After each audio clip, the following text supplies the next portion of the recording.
bonsoir tout le monde. Je suis très content d'être parmi vous. Merci d'être venu pour écouter cette conférence. Voilà, alors après mon ami Edouard, et merci aussi bien sûr de l'invitation et l'organisation de cette conférence par mon ami Edouard et Laurent. Ce que je vais faire aujourd'hui, donc un petit exposé sur la nouvelle perspective en embryologie, et je prends en premier le dysfonctionnement érectile. Donc, je dis pourquoi, parce qu'il y a plusieurs choses dans ce domaine de l'urologie et l'embryologie que j'ai commencé à travailler. Les premiers résultats qui sont vraiment importants et qui sont très encourageants sont dans le dysfonctionnement érectile. Pour ça, aujourd'hui, j'ai une série qui est pas mal, avec des patients, j'ai des résultats, j'ai des choses concrètes. Je vais vous le présenter pour partager avec vous cette expérience. Suivant. Donc, on va faire quelques rappels, anatomiques, physiologiques, tout ça. Donc, ça, c'est le plan de la conférence, de l'exposé. Suivant. En fait, je ne vais pas vous faire de l'anatomie, etc. Vous savez tout, mais j'ai quelques mots qui sont en rouge que je voudrais que vous mettiez en tête pour vous dire un petit peu la relation avec le PRP et pourquoi j'utilise le PRP. Alors, donc, vous savez qu'il y a les corps caverneux dans la verge, avec le corps spongieux, et on a les artères donc, centrales, donc caverneuses, qui va irriguer ces corps caverneux. Suivant. Alors, il y a quelque chose d'intéressant ici, ce qu'on appelle les artères hélicines. C'est quoi les artères hélicines? Donc, on a l'artère centrale caverneuse et ces artères, ces branches qui sortent entre les aréoles. Ces artères, il y a quelque chose d'intéressant, qu'ils ont des collagènes, des plaques dans leurs parois. C'est des plaques de collagène qui l'empêchent de pousser le sang. Pour ça, en temps normal, on est en situation flasque. D'accord? Donc, ils coupent le robinet. Donc, ce sont des nodules ou des plaques, si vous voulez, de collagène. Donc, c'est collagène ondulé et il y a des fibres aussi élastiques qui sont longitudinaux et qui font des artères qui sont comme ça, avec ces plaques. Et donc, ils vont faire à peu près cette forme. Donc, ils se rétrécissent, donc il n'y a pas de sang qui passe. C'est fibres élastiques ondulées et de collagène. Après, il y a l'albuginée, il y a les aréoles. Ces diaphragmes qui forment ces aréoles, ils sont irrigués par l'artère donc dorsale, ici. Suivant. Quand il y a une érection, il y a un blocage de retour veineux.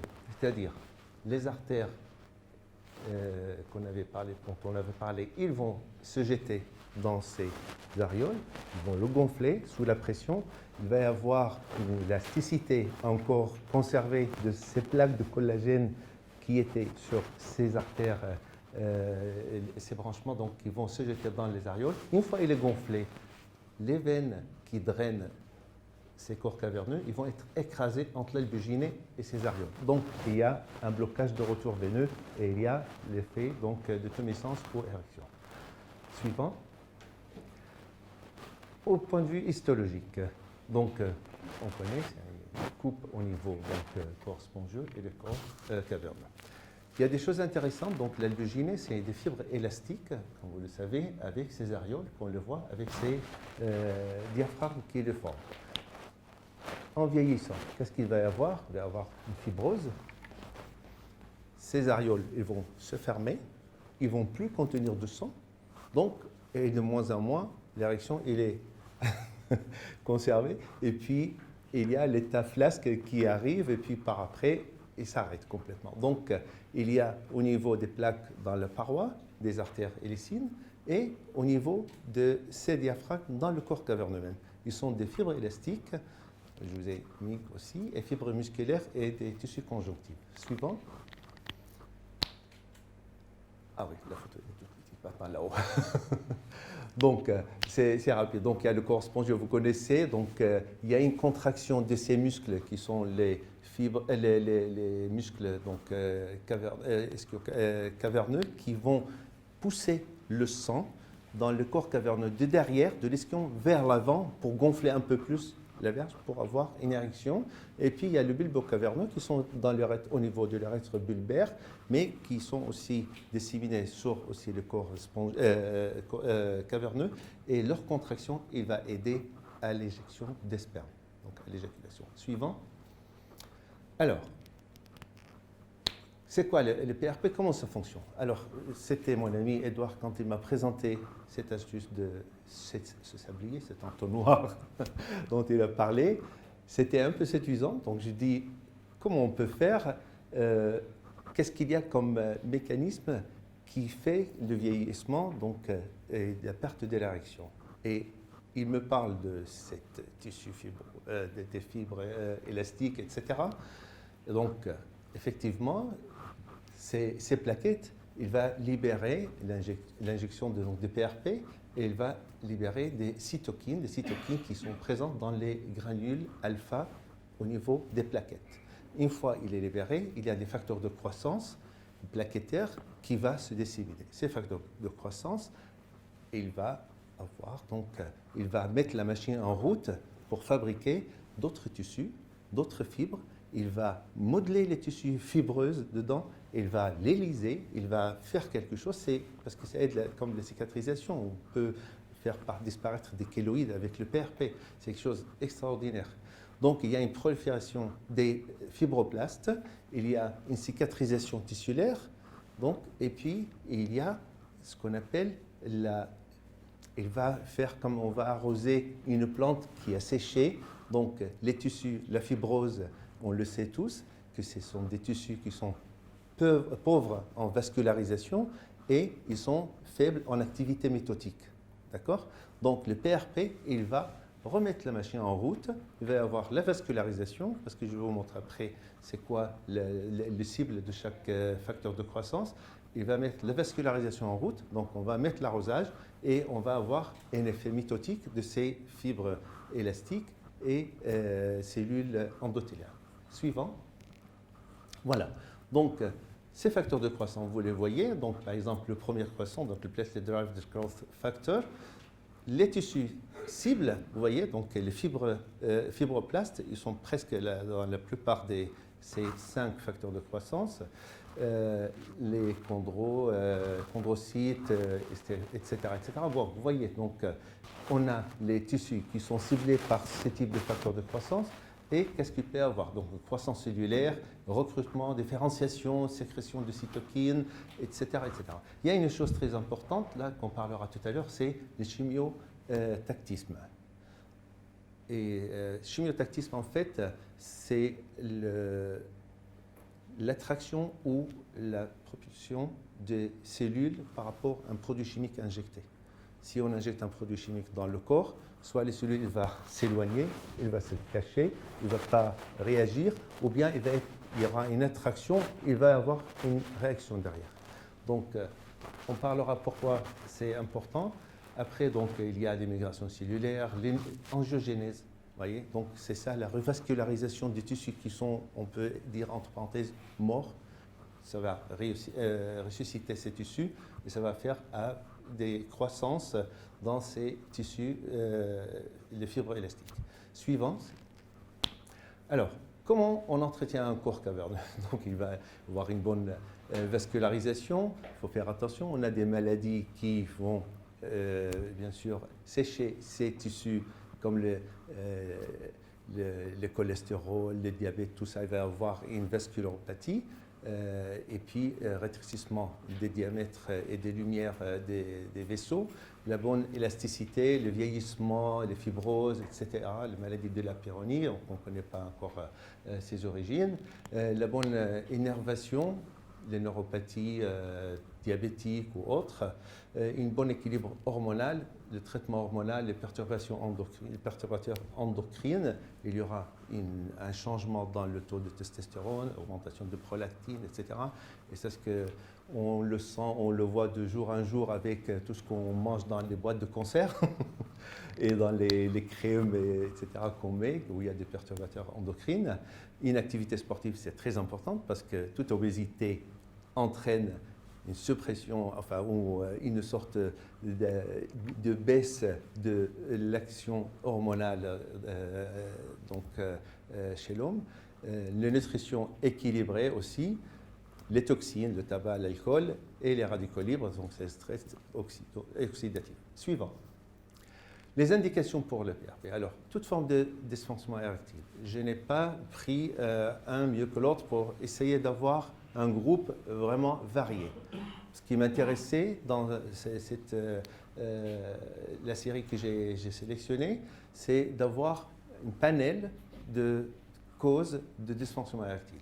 Donc, il y avait des maladies diabétiques, il y avait des gens qui avaient des scléroses en plaques, enfin, il y en a un qui avait une prostatectomie radicale, même sans préservation de nerfs et de bandelettes neurovasculaires. Il y a des gens qui ont eu donc même des résistances aux injections de prostaglandine. Donc, j'ai pris varié. Suivant. Comment je traite aujourd'hui? Alors, comment je commence? Je prends les malades, ces malades par patient. Donc, il y a une chose très importante, donc la clinique, les antécédents. Donc, pour savoir un petit peu qu'est-ce qu'on traite, qu'est-ce qu'on est en train de faire. Quelqu'un qui est diabétique depuis 40 ans, qui a une neuropathie, qui est complètement... ses artères sont presque bouchées, etc., les microvascularisations, c'est important de savoir pourquoi il ne réagit peut-être pas ou il est réfractaire à ce traitement. Donc, il y a un examen clinique à noter, il y a des antécédents aussi à explorer, il y a un bilan hormonal pour être sûr aussi qu'il n'y a pas d'hypogonadisme ou quelque chose à côté, qu'on est en train de traiter, c'est vrai, des tissus, mais quelqu'un qui a peut-être 30 ans et il a un hypogonadisme, le PRP peut-être pas lui ressusciter cette fonction. Donc, et on va discuter avec le patient. Ce qui est important, c'est qu'il faudrait que les patients, quand on lui parle de cette PRP, quand on a mis l'indication, il faut qu'ils mettent dans leur tête que ce n'est pas comme les Viagra, je prends la séance aujourd'hui et le soir, je vais monter au plafond. Donc, il faudrait attendre grosso modo 3 semaines. Alors, entre nous, même quand il vient pour 2 semaines après, pour la deuxième séance, on le voit, il dit « Ah, c'est magnifique, j'ai arrêté le Viagra ou j'ai arrêté le Cialis, etc. » Bon, je dis, on arrête un petit peu, on suit. Donc, je dis 3 semaines minimum pour avoir un petit peu le cycle de rénovation donc, de ces tissus. Les prescriptions donc, de IPDE5, éventuellement, pourquoi? Parce qu'il y a des gens qui sont un peu pressés, qui sont un peu excités, qui sont un peu psychologiquement pas tout à fait contents, etc. Donc, on dit, voilà, continuez, ou je le prescris, une dérivée donc, de Viagra ou Cialis ou n'importe, pour essayer de garder quand même une érection. Et après, je me suis aperçu que ce n'est pas une mauvaise idée, parce que même quand on va faire une rejuvénation d'autres tissus qui sont en train d'être fabriqués, plus élastiques, etc., ça ne ferait pas de mal d'avoir une rééducation. Donc, avec ce traitement, il va avoir des érections, et ces érections, il va entraîner ces tissus nouvelles à faire une extension, un remplissage des césaréoles, etc. Donc, je peux les dire, continuez à prendre ça, peut-être encore 1 mois de temps, puis on verra après. Donc, c'est eux-mêmes, après, ils vont l'arrêter, parce que ça va démarrer la machine toute seule. Et je me suis mis à faire des mesures de la verge, au repos et avec traction. Donc, à ras du pubis, j'appuie, et on fait les mesures au repos, on fait un étirement, et puis, à la fin de la série, il y a quand même plus que la moitié qui ont une augmentation, entre guillemets, entre 5 et 10 mm de volume, enfin de longueur. Ce n'est pas une longueur nouvelle, hein, on va reprendre le raccourcissement qui était fait auparavant pendant des années. Vous savez, c'est un muscle, donc la verge.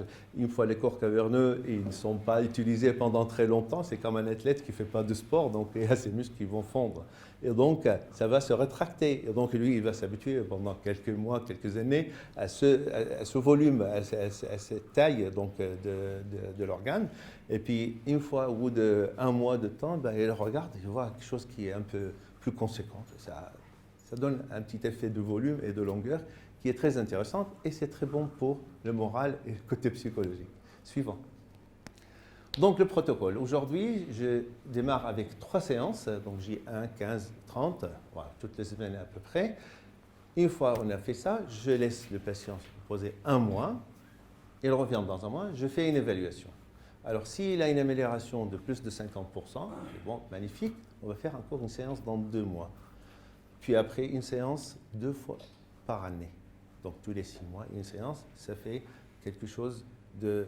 Parce que si on va s'arrêter, le vieillissement il va arriver, etc. C'est comme des piqûres de rappel. Si l'amélioration il est moins de 50%, là, il faut aller un peu plus loin, il faut être un peu plus agressif. Je fais 4 séances supplémentaires, à nouveau dans le même schéma de protocole toutes les 2 semaines. J'évalue à nouveau 1 mois plus tard. Si tout va bien, eh ben, on fait 2 séances par an comme avant. Et s'il n'y a pas d'amélioration du tout au bout de les 7 séances à peu près, eh ben, on va dire stop. Voilà. Il est mort, alors on ne peut pas le ressusciter plus. Suivant. Donc, qu'est-ce qu'il faut traiter? Selon les pathologies sous-jacentes. Donc, on va, comme j'ai dit, l'examen clinique, l'interrogatoire, on va dire, voilà, c'est un patient, si par exemple, comme j'ai dit, un patient qui a 25 ans, qui est bien, qui n'a pas forcément de la fibrose ou vieillissement, etc., mais il a de troubles psychologiques, ses psychogènes, ses troubles de dysfonction érectile, ce n'est pas la peine de le traiter par le PRP. Donc, une chose importante, plus on traite, mieux c'est. Parce que moins qu'il y a la fibrose avancée, mieux c'est. Si quelqu'un y vient, il vaut mieux peut-être le traiter si on met l'indication, on va dire, ouais, non, attendez, on va faire ça peut-être dans 6 mois ou dans 1 an, on va attendre, etc. Donc, il faut toujours tenter de passer tout de suite à l'acte. Et moins qu'il y a le cordon caverneux, ils sont usés, le résultat il sera certainement meilleur.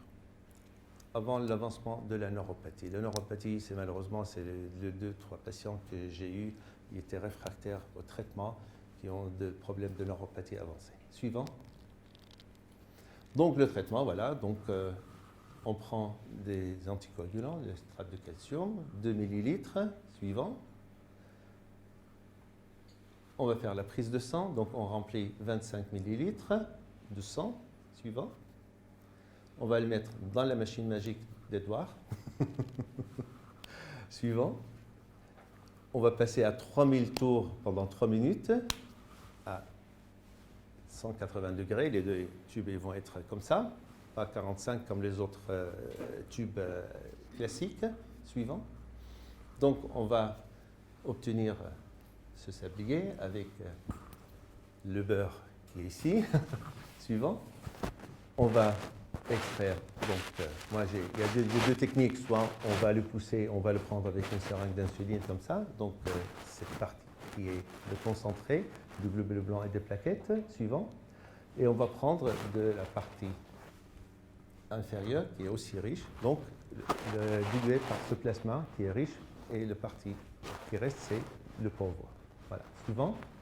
Donc, je prends 4-5 millilitres. Je commence à faire des injections. Ça, c'est l'ancienne technique, j'ai amélioré. Je faisais avec une aiguille qui fait 4 mm. J'injecte, j'arrive dans les corps caverneux, je fais 4 injections.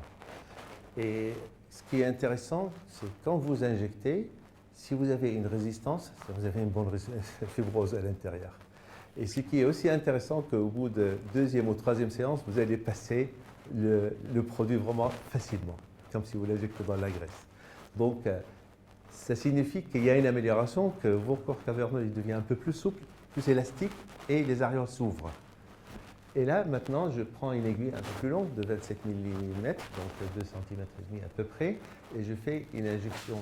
Au début, bien sûr, on peut faire une anesthésie locale au niveau des nerfs dorsales, du pédicule dorsal, avec 2-3 ml de xylocaïne, mais localisée à ce niveau-là.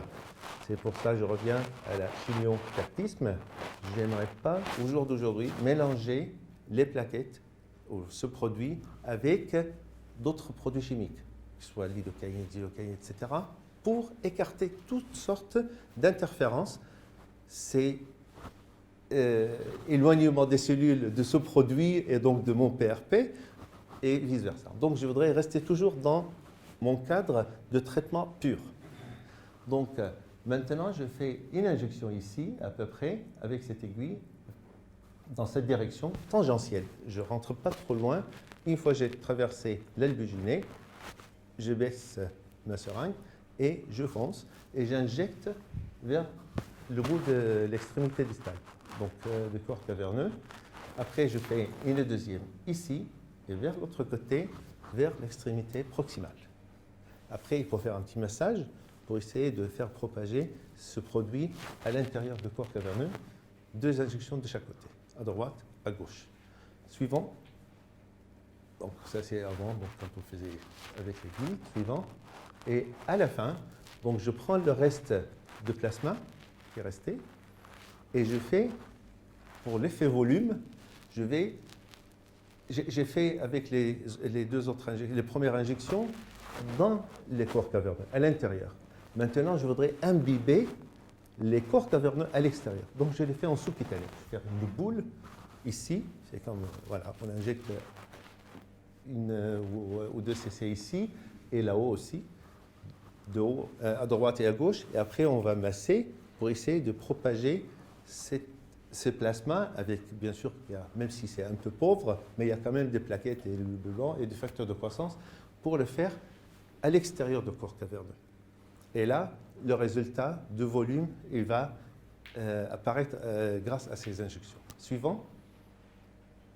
Voilà. Ça, c'est à la fin. Donc, j'ai injecté vers presque la racine, à droite et à gauche, pour avoir l'effet encore plus loin. Suivant. Alors, les résultats. Aujourd'hui, série qui est encore pas très importante, mais quand même 27 malades depuis le mois de septembre l'année dernière. 27 malades que j'ai inclus dans la série d'études. Il y a 7 patients où il y a une atteinte qu'ils avaient donc dysfonction érectile plus maladie de la Peyronie. Il y en a 7 qui avaient de diabète insulino-dépendant. 7 patients avaient une dyslipidémie. 2 patients avaient une neuropathie, sclérose en plaques et diabète avancé avec neuropathie vraiment avancée, stade 4. Un patient qui a eu une prostatectomie radicale, dont je parlais, donc il y avait une section de pédicule neurovasculaire. Donc voilà, je me suis dit, est-ce qu'il va y avoir quelque chose? On verra. J'ai développé encore quelque chose de nouveau pour ces patients, parce que j'ai gardé ces 3 patients qui sont un peu réfractaires. J'ai commencé par un patient qui est le diabétique, un des diabétiques, qui a cette neuropathie, et j'ai fait encore autre chose. J'ai fait des injections au niveau de l'insertion, presque au niveau du périnée, des insertions ischio-caverneuses. Donc, vers vraiment l'entrée des nerfs dans le corps caverneux, les nerfs érecteurs. Donc, à droite, à gauche, on voit le rétrobulbaire vraiment à l'angle, on le palpe, et j'injecte à droite, à gauche, 1 ou 2 cc chaque côté. Donc, un des patients, je l'ai fait une injection qui était même résistante aux injections de prostaglandine, de Cavergette. C'est mes meilleurs souvenirs. Je l'ai fait une injection, il avait quand même une érection de 2 sur 5. Donc, pourquoi pas? C'est quelque chose à suivre. Donc, le résultat, la réponse totale, donc les gens qui sont revenus, qui sont ravis, qui me disent « je suis retourné 10 ans en arrière », il y a 24 sur 27, c'est-à-dire 80,8%. Les 3 patients qui sont de prostatectomie radicale et les 2 de neuropathie avancée. Un patient qui a sclérose en plaques et l'autre neuropathie diabétique. Suivant. La réponse partielle, donc, comme je vous ai dit, donc neuropathie avancée qui était pas trop bien et la prostatectomie radicale avec lésion de bandelette neurovasculaire. Suivant. Alors, il y a des études, encore des séries en cours, qui sont aussi intéressantes. Il n'y a pas assez encore peut-être de patients, mais ça va venir pour obtenir au moins un peu de temps pour évaluer le résultat. Mais déjà, pour maladie de la Peyronie, de 7 patients qui avaient un dysfonctionnement érectile, il y en a 4 qui ont les 2 ensemble, et puis il y en a 3 qui avaient que de maladie de la Peyronie. Donc, il y a une très bonne amélioration au niveau de la douleur, au niveau même la courbure qui a 30-40% d'amélioration, mais il y a souplesse. C'est fini comme le crochet, donc c'est souple. Donc il n'y a plus de douleur, et malgré qu'il y a encore une petite courbure, mais il est souple. C'est-à-dire qu'il ne gêne plus ni le partenaire ni le patient même. La cystite chronique et interstitielle chez la femme. Alors là, c'est magnifique. L'atrophie et la sécheresse vaginale. Ces cystites, qu'on appelle la cystite endocrine ou à urine claire, ces cystites sont les patientes ménopausées qui ont des atrophies vaginales, des sécheresses, donc ils n'ont pas forcément toujours des microbes, mais ils ont toujours un syndrome rétral, des polylacuries, des impéricité, etc. Je fais des infiltrations au niveau des vagins. Je vous communique plus tard, une fois les choses sont bien établies comme la première indication de dysfonction érectile, je vous montre un petit peu la cartographie pour les injections qui sont très intéressantes aussi. Et là, au bout de deuxième, de troisième, j'utilisais au début un spéculum S, c'est-à-dire qui fait comme un doigt. Et au troisième séance, je suis à peu près à l'aise avec le M, c'est-à-dire 2 cm de largeur. Donc, et il y a quelque chose de très intéressant. Ils sont déjà à partir de première séance, ils reviennent, ils sont ravis. Je continue quand même, et puis ils sont très timides pour me dire, je n'ose plus vous dire, mais vous m'avez renvoyé quand même quelques années en arrière. Alors, ils sont tellement très contents. La réponse, elle est effectivement très intéressante, donc ce que je voulais vous dire ce soir. Suivant. Alors voilà, le PRP2, donc c'est un traitement vraiment prometteur. Pour moi, il n'a pas fini de nous surprendre. C'est vraiment extraordinaire. Voilà, et à vos aiguilles et au tube d'Edouard et au corps caverneux de vos patients. Merci.